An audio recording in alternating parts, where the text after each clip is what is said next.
I thought I knew my daughter-in-law. For 9 years, Vanessa had been part of our family.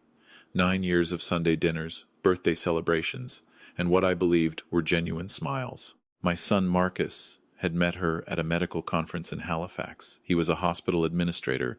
She was a pharmaceutical sales representative. They married 6 months later. Too fast, my late wife had whispered to me at the wedding. But I dismissed her concerns as a mother's natural worry. Marcus had a daughter from his first marriage, my granddaughter Lily, who was 13 now.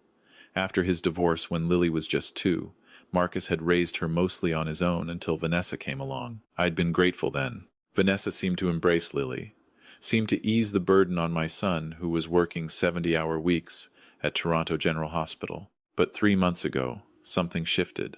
Marcus started getting sick. Not dramatically, just tired all the time. Nauseous. He'd lost 15 pounds. The doctors ran every test imaginable. Nothing.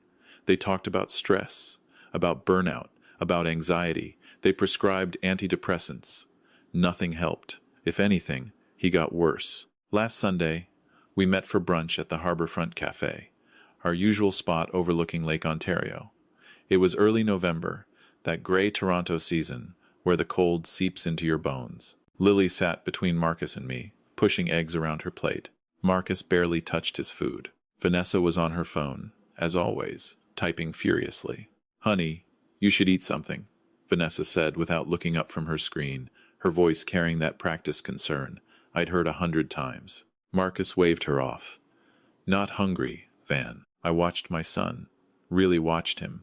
His skin had a grayish tint. His hands trembled slightly as he reached for his water glass. He was 41 years old and looked 60. That's when Lily's hand brushed mine under the table. She pressed something into my palm, something small, paper. Her eyes met mine for just a second, wide and urgent, before she looked away. I glanced down. It was a receipt from a coffee shop, folded tight. "Excuse me," I said, pushing back from the table. "Washroom." My heart hammered as I locked myself in a stall. I unfolded the receipt with shaking hands. On the back, in Lily's careful purple gel pen handwriting, were words that made my blood run cold. "Grandpa, Mom has another place. 2250 King Street West, Unit 319. She goes there every Tuesday and Thursday when Dad's at work. I followed her last week. She's hiding something there. Something bad. There are bottles and notebooks. Please check before Friday. I'm scared. Don't tell her I told you. Juanos." I read it 3 times. Then I folded it carefully and slipped it into my wallet. When I returned to the table, I forced myself to act normal. We finished brunch. Vanessa kissed Marcus on the cheek and reminded him about his doctor's appointment on Thursday.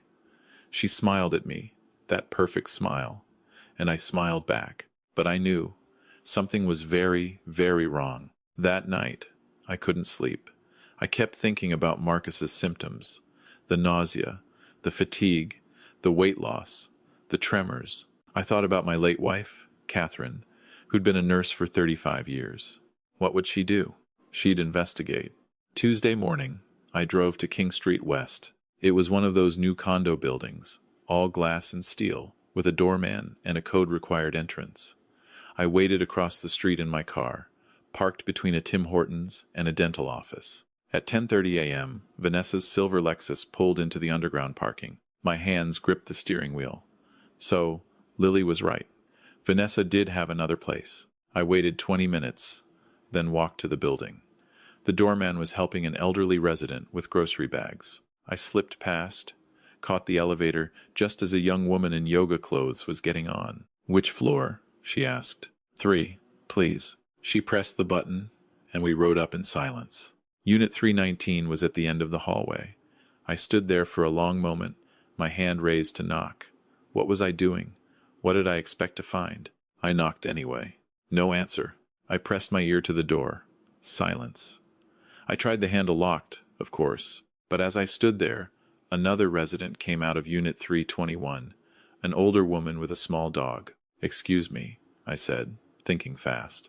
"I'm supposed to meet my daughter here, but she's not answering." "Vanessa? Unit 319? The woman looked at me suspiciously. "I don't know any Vanessa. The woman who lives there told me her name was Victoria. Keeps odd hours. I hear her talking sometimes, Very late at night. Victoria. A different name. Must be a mistake, I said, smiling. Sorry to bother you. I went back to my car and waited. At noon, Vanessa emerged from the building, got in her car, and drove away.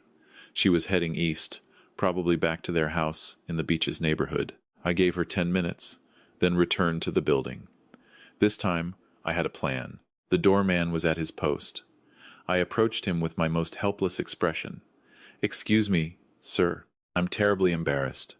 But I'm supposed to meet my daughter. She lives in Unit 319, and I've completely forgotten the code she gave me. I'm 68 years old. My memory isn't what it used to be. He looked at me with sympathy. Victoria in 319? Yes, that's her. She uses her middle name sometimes. He hesitated, then said, I'm not supposed to let anyone up without calling first. I pulled out my wallet, showed him my driver's license with the same last name Marcus used. It's my daughter. Family emergency. Please. I just need to leave her something. Maybe it was my age. Or maybe he was just tired. But he nodded. I can take you up, but I'll need to see you leave something at her door. Of course. We rode the elevator together. He waited at a respectful distance as I walked to Unit 319. I pulled out a notepad from my jacket and scribbled a fake message, folded it, and slipped it under the door for show. Thank you so much, I told the doorman. He smiled and left. I waited until I heard the elevator doors close. Then I tried the door handle again, just in case. Still locked. But this time, I noticed something. The door frame was slightly warped at the bottom, as if someone had forced it before, and it had been poorly repaired. I went back to my car and sat there until 3 p.m., thinking, I needed to get inside that apartment. I needed to know what Vanessa was hiding. That evening, I called Lily. Grandpa? Her voice was small, cautious. Lily, sweetheart, I got your message. I heard her exhale in relief. Did you go there? I did, but I couldn't get inside. Lily, how did you know about this place? Last month, I needed Mom to sign a school form. She wasn't home, so I used the Find My Phone app to see where she was. Dad had given me access to it in case of emergencies. I saw she was at this random address on King Street, so I told Dad I was going to my friend Emma's house after school, but I took the streetcar there instead. My chest tightened. Lily, that's dangerous. You shouldn't have. I know, Grandpa, but Dad's so sick, and Mom keeps saying it's just stress, but it's not. It's getting worse. I had to do something. What did you see when you went there? I couldn't get in the building, but I watched from across the street. Mom was there for 3 hours, and when she came out, she was carrying a briefcase. She looked different, not like our mom, more serious. Scary, almost. I closed my eyes. Lily, has your mom been giving your dad any medications, vitamins, supplements, anything besides what the doctors prescribed? There was a long pause. Yes. She makes him special smoothies every morning. She says they're good for energy.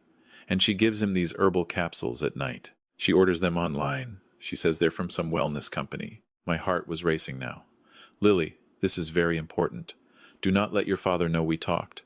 Act completely normal around your mom. Can you do that? Yes. Good girl. I'm going to figure this out. I promise.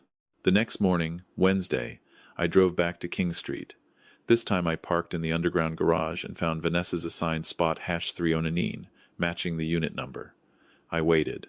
At 10:15 a.m., her Lexus pulled in. I ducked behind a concrete pillar and watched. Vanessa got out, carrying her designer purse and a large tote bag.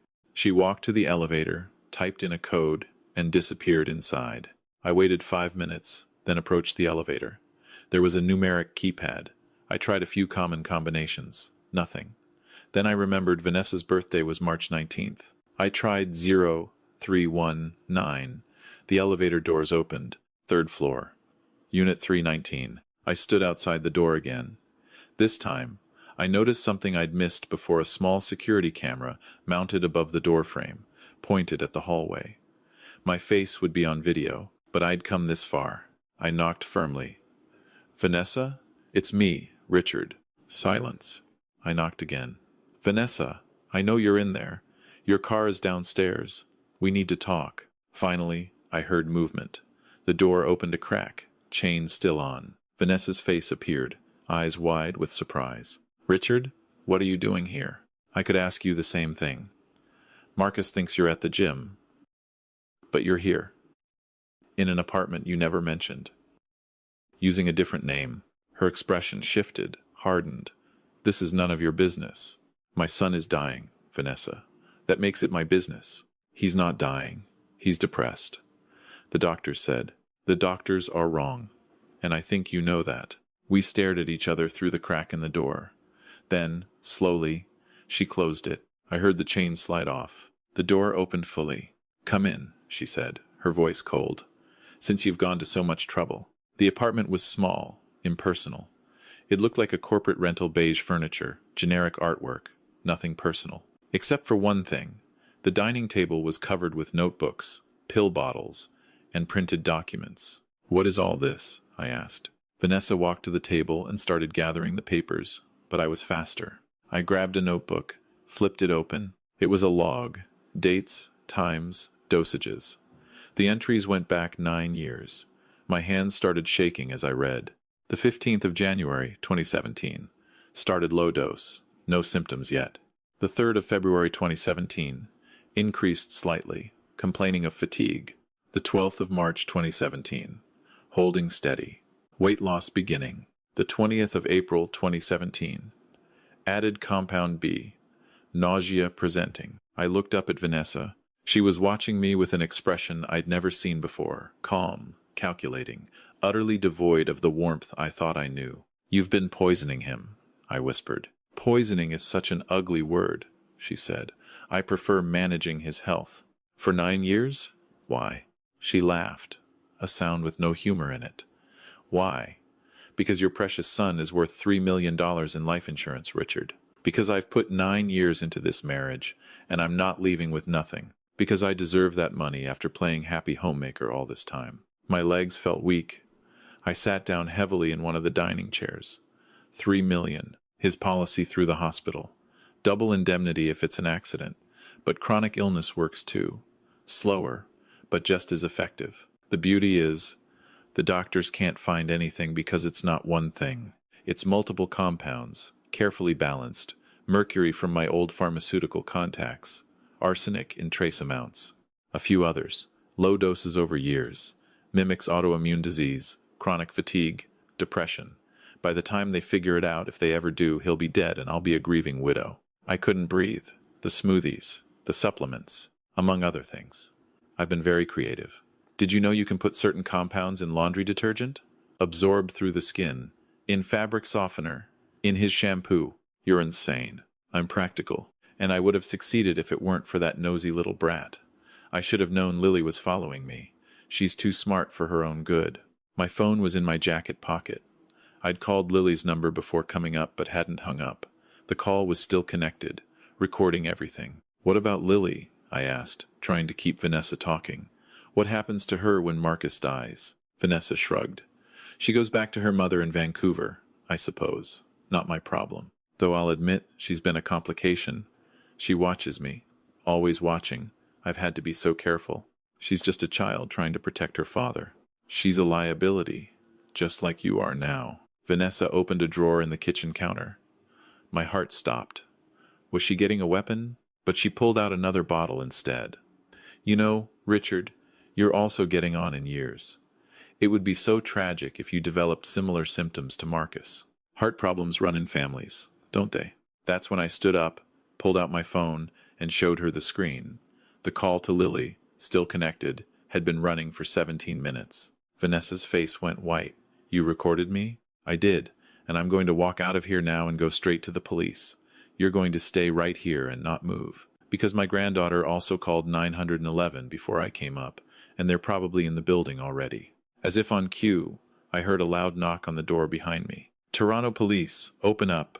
Vanessa lunged for the table, trying to sweep the notebooks and bottles into her tote bag. But I was already at the door, unlocking it.